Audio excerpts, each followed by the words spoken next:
waxaan halkan kusoo dhaweynay diyaarad siday dhaqaatiir 20 ah iyo daawo iyo wasiirkii waxbarashada oo matalaya wasiirka caafimaadka dalka Djibouti oo walaalaheen dawladda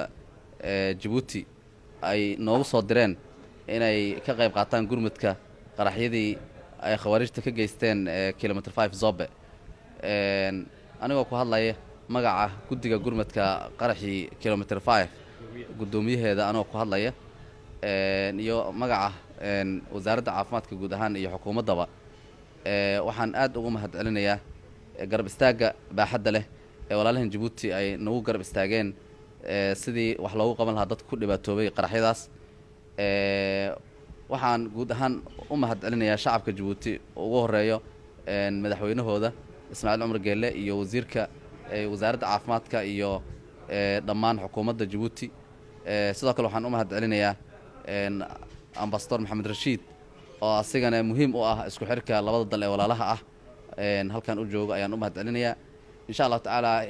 dawladda Djibouti markasta waxay ahayd mid ugu horeyso u soo gurmashada shacabka Soomaaliyeed laga soo bilaabo markii 90kii dawladda ay burburtay waxay dawladda ugu horeysay isku dayday inay daba qabato dawladnimada Soomaaliya oo dawlad u soo dhistay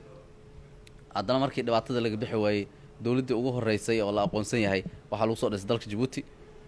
mar labaad dib u heshiisiintii 2009kii haddana ma aragtay waxay ahayd saldhig waxa ahayd dawladda Djibouti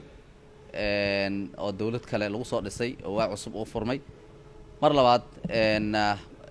waxa ay noo soo direen ciidamo naga caawiyo in dawladda Soomaaliyeed ay iska caabiso kuwa ma aragtay argagixisada ay khawaarijta ay iska caabiso ciidamo ay noo soo direen hel walaal waa kuwii fatahaad markay dhacda lacagna la garab taagnaa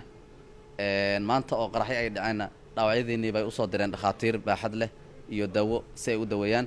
marka abaalkaasi shacabka Soomaaliyeed ma iloobi doono aad baa ugu mahadsantihiin shacabka Soomaaliyeed way og yihiin in maxay ahayd aan nahay hal shacab